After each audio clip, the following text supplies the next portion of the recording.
కాసేపట్లో చంద్రబాబు నాయుడు ఏపీ ముఖ్యమంత్రిగా బాధ్యతలు తీసుకున్నారు.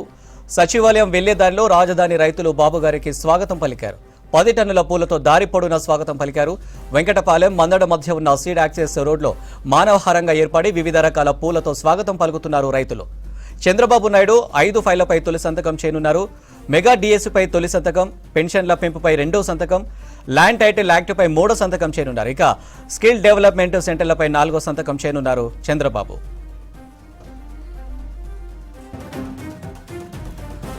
కాసేపట్లో చంద్రబాబు నాయుడు ఏపీ ముఖ్యమంత్రిగా బాధ్యతలు తీసుకోనున్నారు. సచివాలయం వెళ్లే దారిలో రాజధాని రైతులు బాబుకు భారీగా స్వాగతం పలికారు. 10 టన్నుల పూలతో దారి పొడవునా స్వాగతం పలికారు. వెంకటపాలెం మందడ మధ్య ఉన్న సీడ్ యాక్సెస్ రోడ్లో మానవహారంగా ఏర్పడి వివిధ రకాల పూలతో స్వాగతం పలుకుతున్నారు రైతులు. చంద్రబాబు నాయుడు 5 ఫైళ్లపై తొలి సంతకం చేయనున్నారు. మెగా డిఎస్పై తొలి సంతకం, పెన్షన్ల పెంపుపై 2వ సంతకం, ల్యాండ్ టైటిల్ యాక్ట్పై 3వ సంతకం చేయనున్నారు. ఇక స్కిల్ డెవలప్మెంట్ సెంటర్లపై 4వ సంతకం చేయనున్నారు చంద్రబాబు. కాసేపట్లో చంద్రబాబు నాయుడు ఏపీ ముఖ్యమంత్రిగా బాధ్యతలు తీసుకోనున్నారు. సచివాలయం వెళ్లే దారిలో రాజధాని రైతులు బాబుకు భారీగా స్వాగతం పలికారు. 10 టన్నుల పూలతో దారి పొడవునా స్వాగతం పలికారు. వెంకటపాలెం మందడ మధ్య ఉన్న సీడ్ యాక్సెస్ రోడ్లో మానవహారంగా ఏర్పడి వివిధ రకాల పూలతో స్వాగతం పలుకుతున్నారు రైతులు. చంద్రబాబు నాయుడు 5 ఫైళ్లపై తొలి సంతకం చేయనున్నారు. మెగా డిఎస్పై తొలి సంతకం, పెన్షన్ల పెంపుపై 2వ సంతకం, ల్యాండ్ టైటిల్ యాక్ట్పై 3వ సంతకం చేయనున్నారు. ఇక స్కిల్ డెవలప్మెంట్ సెంటర్లపై 4వ సంతకం చేయనున్నారు బాబు. రైట్ అనిల్, ప్రస్తుతం మనం మందడం దగ్గర ఉన్న సీడ్ యాక్సెస్ రోడ్ లో ఉన్నాము. బాబు ఇంటి దగ్గర స్టార్ట్ అయినప్పటి నుంచి, అంటే మందడం దగ్గర నుంచి పూలతో పెద్ద ఎత్తున ఘన స్వాగతం పలుకుతున్నారు. జై బాబు అంటూ అమరావతి రైతులు, అలాగే అమరావతికి సంబంధించిన ప్రజలు కూడా పెద్ద ఎత్తున ఇక్కడికి వచ్చి ఈ దారి పొడుగునా కూడా చేస్తున్నారు. వెంకటపాలెం నుంచి మందడం వరకు ఉన్న సీడ్ యాక్సెస్ రోడ్ అంటారు దీన్ని. సో ఈ రోడ్ అంతా కూడా పలు రకాల పూలతో రోడ్డు మీద పూలు చల్లి, అలాగే బాబు వెళ్తున్న టైంలో తన కాన్వాయ్ మీద ఆ పూలు చిమ్ముతూ మనం విజువల్స్లో కూడా క్లారిటీగా చూస్తున్నాము. సో మొత్తం పెద్ద ఎత్తున వేలాది మంది ఈ రోడ్డు పొడుగునా కూడా రావడం జరిగింది. సో సెక్రటేరియట్ వరకు ఉన్న రోడ్డు అంతా కూడా ఇలాగే పూలు చిమ్ముతూ బాబుకు స్వాగతం పలుకుతున్నారు. ముఖ్యంగా ఒక ఎమోషనల్ ఫీలింగ్ అని చెప్పొచ్చు అమరావతి రైతులకి. ఎందుకంటే ఏపీ రాష్ట్రం అంతా ఒక ఎత్తు అయితే అమరావతి ఒక ఎత్తు. ముఖ్యంగా జగన్ పాలన వలన ఈ 5 ఏళ్లలో ఎక్కువ భూమి, అంటే వేలాదిగా భూములు ఇచ్చి దాని ఎఫెక్ట్ని చూసిన వాళ్ళంతా కూడా ఈ రైతులు అవడంతో వాళ్ళంతా కూడా దగ్గర 1600 రోజులకు పైగా ఈ ధర్నా చేయడం జరిగింది. ఎక్కడైనా అంటే వాళ్ళ ఊర్లలోనే ఆ దీక్షా శిబిరాన్ని ఏర్పాటు చేసుకుని ఆ దీక్షా శిబిరంలో ఎవరికి వారు నిరసన వ్యక్తం చేసిన సిచ్యువేషన్ చూసాం. ఒక్కొక్కరి మీద 20-30 కేసులు పెట్టిన సిచ్యువేషన్ చూసాం. సో వీళ్ళంతా కూడా బాబుకి మద్దతుగా వచ్చిన వాళ్ళే. సో వాళ్ళతో ఒకసారి మనం అమరావతి రైతులతో మాట్లాడదాము. అమ్మ, ఎక్కడి నుంచి వచ్చారు? తుళ్ళూరు నుంచి వచ్చాం. ఎంత ఇచ్చారమ్మా మీరు భూమి? మేము 2 ఎకరాలు ఇచ్చామండి. ఇప్పుడు హ్యాపీనా? చాలా చాలా చాలా ఆనందంగా ఉందండి. నోట్లో మాట కూడా రావట్లేదు. సీఎం అయినందుకు చంద్రబాబు నాయుడు మాకు న్యాయం చేస్తాడని మాకు చాలా ఆనందంగా ఉంది. 5 సంవత్సరాలు కష్టపడ్డాం. ఇక్కడ మరింత మంది మహిళలు కూడా ఉన్నారు, వాళ్ళతో మాట్లాడదాం. అమ్మ, మీరు ఎక్కడి నుంచి వచ్చారు? తుళ్ళూరు. చాలా ఆనందంగా ఉంది, సంతోషంగా ఉంది. ఏదైతే మేము ఆ రోజు భూములు ఏ ఒక్క రాజధాని ప్రయోజనాలు, ఆంధ్ర రాష్ట్ర ప్రయోజనాలకైతే భూములు ఇచ్చామో ఆ కళ నెరవేరటానికి 5 సంవత్సరాలు పట్టింది. మరలా మా బాబు గారు రావడం జరిగింది. హర్షాతిరేకాలు రైతులందరం వ్యక్తం చేస్తున్నాము. ఎందుకంటే భూమిని తల్లిగా భావించే మేము తల్లి లాంటి భూమిని ఇచ్చినప్పుడు రాక్షస పాలనలో మేము ఎన్నో కష్ట నష్టాలు వచ్చాము. 5 సంవత్సరాలు ఒక పీడకల్లాగా ప్రతిరోజు కూడా మేము మరణానికి దగ్గరగాను మరి రాష్ట్ర ప్రయోజనాలు పక్కన పెట్టివేసి మరి మా యొక్క ప్రయోజనాలు ఏమీ చూసుకోకుండా రాష్ట్ర ప్రయోజనాలు ప్రక్కన పెట్టి జగన్మోహన్ రెడ్డి విధ్వంసకాండలు 5 సంవత్సరములు మేము నిద్రలేని రాత్రులు గడిపాము. ఇక నుంచి ఈ శుభ సూచన బాబు గారు రావటము, 164 సీట్లు మరి ఆంధ్ర రాష్ట్ర ప్రజలు అమరావతిని రాజధానిగా కోరుకొని ఇచ్చిన ఈ ఘనతను బట్టి ఆంధ్ర రాష్ట్ర ప్రజలందరికీ కృతజ్ఞతలు తెలియజేస్తా. మరి ఏపీకి సంబంధించిన ఎమ్మెల్యేలు నేతలు కూడా రావడం జరిగింది. సో ఒక్కసారి వాళ్ళతో కూడా మాట్లాడే ప్రయత్నం చేద్దాము.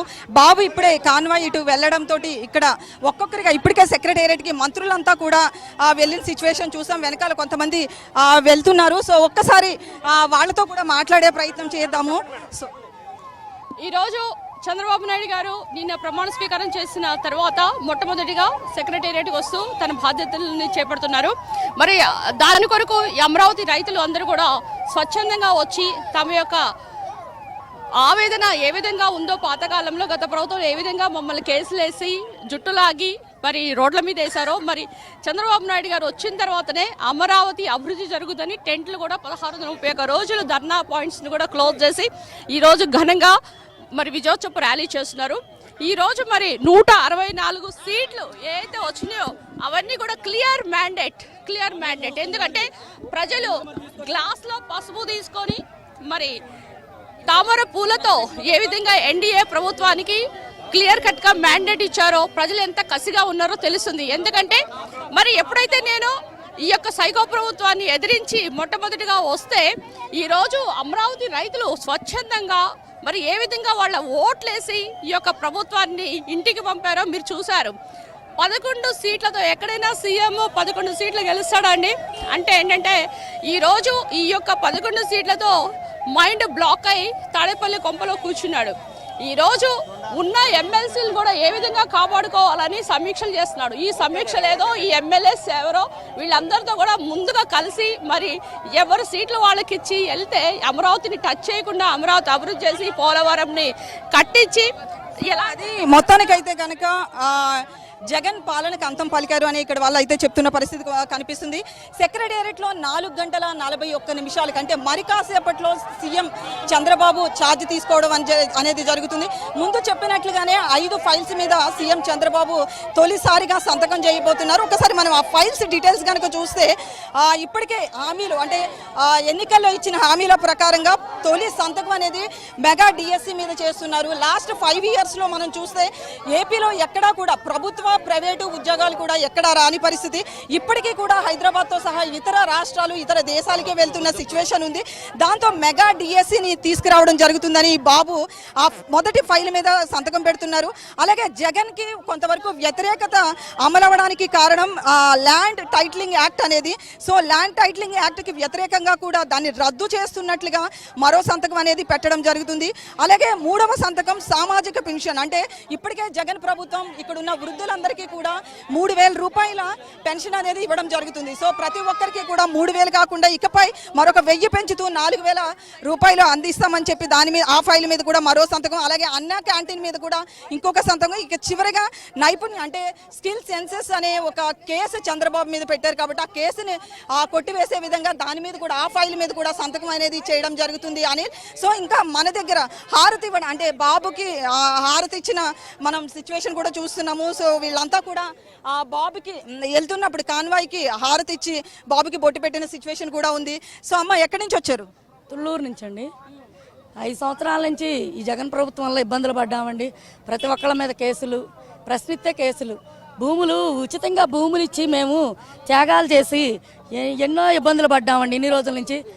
ఆ ఇబ్బందులందరికీ నిన్నటికి బాబు గారి ప్రమాణ స్వీకారంతో మా అందరికీ ప్రశాంతత కలిగింది. ఈ రోజుకి ఇప్పుడు ఈ రోజు నుంచి మేము ప్రశాంతంగా నిద్రపోతామండి. ఎంత హింసించారంటే మమ్మల్ని ఎన్ని కేసులు ప్రతి ఒక్కళ్ళ మీద. ఈరోజు బాబు గారు అడుగు పెడుతున్నారు ఈరోజు అసెంబ్లీలో అవమానాల తర్వాత. అందుకని చెప్పి మేము ఈరోజు ఇక్కడికి వచ్చి హారతలు ఇచ్చి బాబు గారు చూశారు, హారత అద్దుకున్నారు. అమ్మ ఇక్కడ బాబు గారి నుంచి అమరావతి రైతులుగా మీరేం ఎక్స్పెక్ట్ చేస్తున్నారు? అంటే ఎన్ని ఏళ్లలో రాజధాని నిర్మించాలి, మళ్ళీ ఎలాంటి ఏర్పాట్లు చేస్తే బాగుంటుంది అనుకుంటున్నారు? బాబు గారికి అభివృద్ధి అంటేనే బాబు గారు ఆయనకు తెలుసండి, అలా చేయాలి, త్వరగానే పూర్తి చేస్తారు. కానీ 5 సంవత్సరాలు అప్పుడు 5 సంవత్సరాల్లో చాలా వరకు పూర్తి చేశారు. 70-80% అయింది. ఇక ఇప్పుడు ఉన్నదంతా కూడా ఈ జంగిల్ క్లియరెన్స్ టైం పట్టిద్ది. కానీ సాధ్యమైనంత వరకు 3-4 సంవత్సరాల్లో చేయాలని ప్రయత్నాలు చేస్తారని అనుకుంటున్నాం మేము. సో అది అమరావతి రైతులంతా కూడా 3-4 ఏళ్లలో ఖచ్చితంగా అమరావతిని నిర్మించాలని కోరుతున్నారు. ఎందుకంటే 2014లో బాబు ప్రభుత్వం ఏర్పడినప్పటికీ కూడా 15లో భూమి పూజ చేశారు ప్రధాని మోడీ వచ్చి. దాని తర్వాత అక్కడ పెద్దగా డెవలప్మెంట్ జరగలేదు. తాత్కాలికంగా ఇక్కడ ఒక సెక్రటేరియట్ కట్టడం, తాత్కాలిక హైకోర్టు కట్టడం, ఇలా అన్ని కూడా టెంపరీగా ఏర్పాట్లు చేశారే కానీ శాశ్వతంగా చేయలేదు. సో ఈ 5 ఏళ్లలో అంటే 2024 నుంచి ఏర్పడిన ఈ ప్రభుత్వం మళ్ళీ నెక్స్ట్ ఎలక్షన్ వచ్చేటప్పటికి ఖచ్చితంగా అమరావతి రైతులకు ఇచ్చిన హామీలు, ముఖ్యంగా జగన్ ప్రభుత్వం కవులు కూడా ఇవ్వలేదు. ప్రతి ఏడాది మీరు పంట పండించుకుంటే ఎలాంటి కవులు వస్తుందో అంతే రేట్లో మేము కవులు కూడా ఇస్తాము. అమరావతి రాజధాని అయ్యే వరకు కూడా సిఆర్డీఏ పరిధిలో ఉన్న భూములన్నీ కూడా మా దగ్గరే ఉంటాయని చెప్పి, ఎవరు ఏ పంటలు పండించుకోవడానికి లేదు అని చెప్పి సిఆర్డీఏ యాక్ట్ అనేది తీసుకురావడం జరిగింది. సో ఆ సిఆర్డీఏ యాక్ట్ ప్రకారంగా అందరికీ కూడా కవులకి ఇవ్వాల్సి ఉన్నా కూడా జగన్ ప్రభుత్వం 3 రాజధానులు అని చెప్పడంతో ఎవరికి కూడా కవులు ఇవ్వని పరిస్థితి. సో ఈ 4 ఏళ్లలో కొంతమందికి రాని కవులు అలాగే తదుపరిగా ఎవరికైతే రాజధాని 25,000 ఎకరాల భూములు తీసుకున్నారు కాబట్టి అందులో ఒక్కొక్క ఎకరానికి ఇంత భూమి చొప్పున ఇన్ని సెంట్లు ఇస్తామని చెప్పి ఇక్కడ అప్పటి ప్రభుత్వం చెప్పడం జరిగింది. సో అప్పటి ప్రభుత్వం ఏవైతే అంటే బాబు హయాంలో ఉన్న ఏ హామీలు అయితే ఇచ్చారో ఆ హామీలన్నీ కూడా మళ్ళీ యథాతథంగా ఇంప్లిమెంట్ చేయడం, దాంతోపాటు ఎన్నికలకు వెళ్తున్న ముందు ఏవైతే మేనిఫెస్టోలో పెట్టారో అమరావతి రైతుల కోసం కావచ్చు, అలాగే ఏపీకి సంబంధించిన ప్రజల కోసం ఏవైతే హామీలు పెట్టారో అవన్నీ కూడా ఇంప్లిమెంట్ చేయాల్సిందిగా కూడా ఇక్కడ రైతులు కోరడం జరుగుతుంది అని. Right Lakshmi, thank you.